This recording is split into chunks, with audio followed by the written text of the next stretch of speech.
I'm continuing the commentary or the study of the book of Job.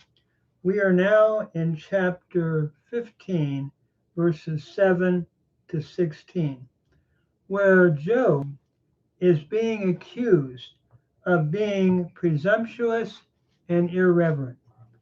During this section of 7 to 16, uh, what Eliphaz is saying is that Job's presumptuous confidence in his own wisdom is now being condemned. Eliphaz continues to rebuke Job for insisting on his own wisdom in approaching God about his suffering. So we pick it up in verse 7 where we left off. Harishon Adam Tivaled. Are you the first person that was born? Valifnei Gevaot Holalta, or was you brought forth before the hills? Interesting here. He's asking a series of rhetorical questions, expecting, of course, a negative answer. Tivaled is from the root yalad. It's a cow imperfect second masculine singular from yalad. And I'm sorry, it's a nifal imperfect second masculine singular from yalad. Notice the noon here of the nifal stem has assimilated. Tin valed becomes tivaled with the doubling of the vav here, followed by the a vowel, which is indicative of a nifal imperfect. So, were you born the first of men, or was you brought forth before the hills? Eliphaz is asking a series of rhetorical questions, all of which expect a negative answer. Job is not the first and wisest man that ever lived, is his point. He was not watching when the hills and the mountains were formed, nor was he created before them.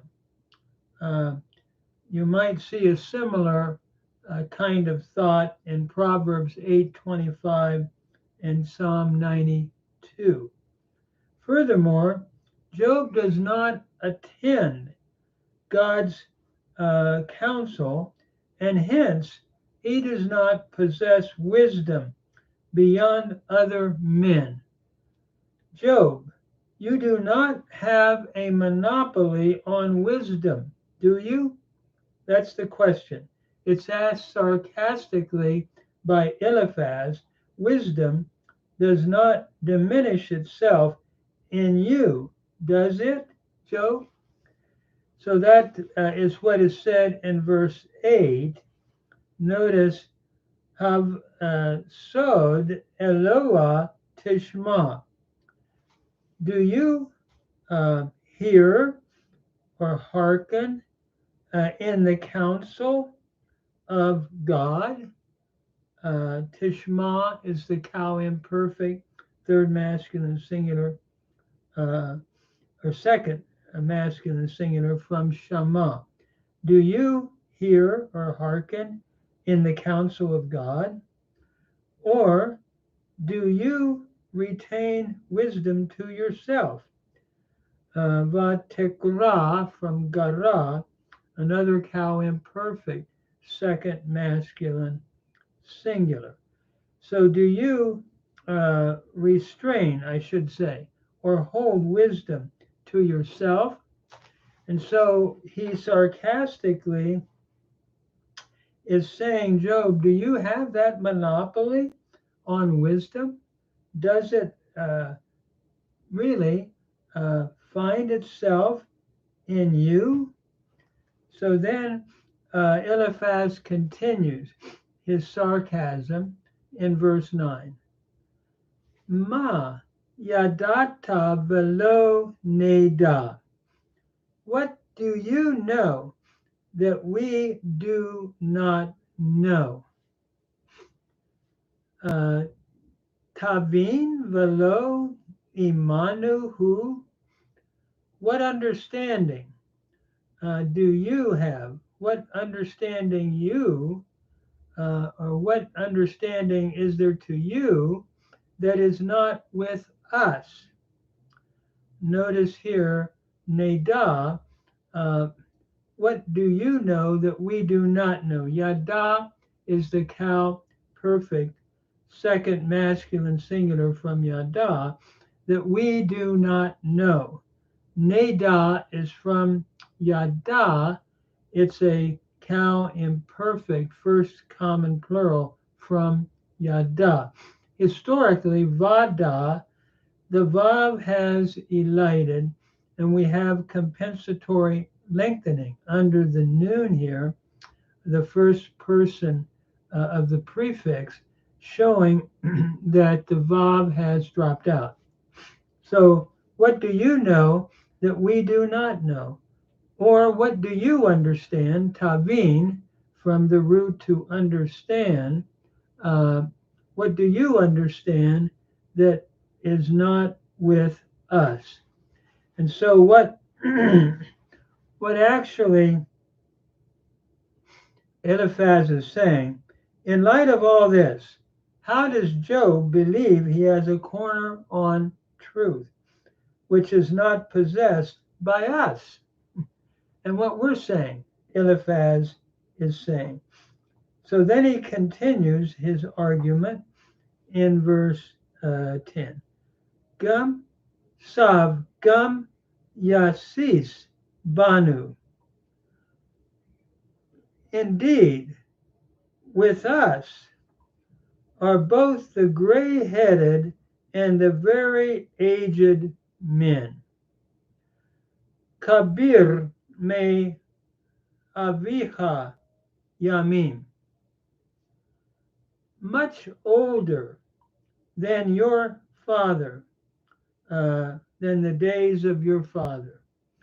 So basically, what he's saying here is we, with us, is both the gray-headed and the very aged men, much older than your father, the days of your father. And so in this verse, he continues his argument by appealing to age in his attack against Job, by reminding him that there are much older and hence wiser men who agree with them. So he's appealing to age here. Certainly, in the culture of the author, those that were older were respected for their wisdom and what they had accomplished. And so he's raising that issue to support us.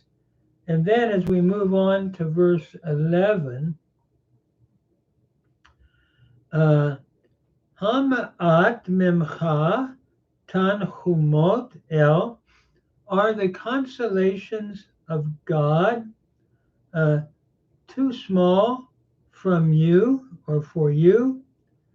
V'devar la'at imak, and the word which is dealing gently with you, the word which has dealt in a gentle way with you. In other words, are the consolations of God, which we are speaking, is what he's really saying is, believing God had spoken through him. Eliphaz asked Job if his previous consolation, which is really God's, is to be counted as worthless and insignificant, especially when, according to Eliphaz, he had dealt so gently with Job. In other words, Eliphaz thinks he is dealing gently. I don't think I would call his attitude gentleness at all. Uh, he is so hung up on that one idea that Job has to be suffering for what he has done wrong because the righteous just don't suffer like Job is doing. So then in verse 12, it continues, Ma yekachacha libecha. What does your heart take away? Uma yir zemun enecha. In other words, what does your heart carry away? And why do your eyes wink? Notice yekachacha is from the root lakach, where the lamed has assimilated into the kof here. And we see the doubling accounting for that in the dogish forte in the kof. And why does your heart then carry you away with this type of thinking? And why does your eye wink? Why does your eyes wink? From yir zamun, razam, to wink, cow imperfect, third masculine plural. And so what he's asking here is why, or what he's saying, why has Job let his passion carry him away to violently attack God? Why do his eyes flesh in anger or rage? These are the question Eliphaz puts to him. And so I'm thinking that we should render it instead of wink, like why is it that your eyes flash in anger, meaning more the thought here, flesh have rage, and we're able to see it flashing in your eyes. And so he continues then in verse 13. Notice it reads, Ki tashiv el ruchacha, that you turn your spirit against God. Notice tashiv here is from shuv. It's a hiphil imperfect second masculine singular from shuv. Why do you cause to turn away your spirit against God? El here meaning against. V'hotzet ta mepicha milin, and let your words go out of your mouth, or let the words that you're saying go forth from your mouth. Why do you let that happen? Here the question is, Job, Eliphaz is saying, by his attitude, is not controlling his spirit, but angrily and unguardedly lets his words go out of his mouth to condemn him. And so again, you are speaking and causing your words to go forth from you, which is really condemning you. Notice hotseti is from yatsa. It's the hiphil perfect second masculine singular from yatsa, formerly a peva verb, and that's why we have that holem here. How seta became hotseta. And then we move on to the next verse, verse 14. What is man? Ma anosh ki yizkeh. What is man that he should be clean? Yizkeh is from zakah, to be pure. cow imperfect, third masculine singular from zakah. And he that is born of a woman, that he should be righteous. The key yitzdak, that he should be righteous, yelud isha, the one born of a woman. Notice yizkeh is from zakah. It's the cow imperfect, third masculine singular, to be clean. And yitzdak from sadak, cow imperfect, third masculine singular from sadak, to be righteous. And so his point here in this verse is reverting to his previous speech, going back to chapter 4, verses 12 to 21. Eliphaz reiterates the impureness and sinfulness of man. What is frail man? Born of a woman, that he should be clean or righteous. Job's claims to righteousness is forthrightly then rejected by Eliphaz. And he goes on to say, even angels are not righteous compared to God. Notice verse 15. Hain, bik doshav lo ya'amin. He even or behold in his holy ones, bik doshav, he does not put trust. Lo ya'amin, from aman, to trust. Here we have the hifil imperfect, third masculine singular from aman. So even his holy ones here, meaning his angels, he does not put trust. V'shemayim lo lo zaku ve'enav. Indeed, the heavens, they are not clean in his sight. Notice zakah, to be clean. It's the cow perfect, third common plural from zakah. So even the heavens are not clean in his sight. How much more frail man? Notice even angels, who are heavenly beings, are not pure compared to God. This is the point. And so how can you talk about being pure?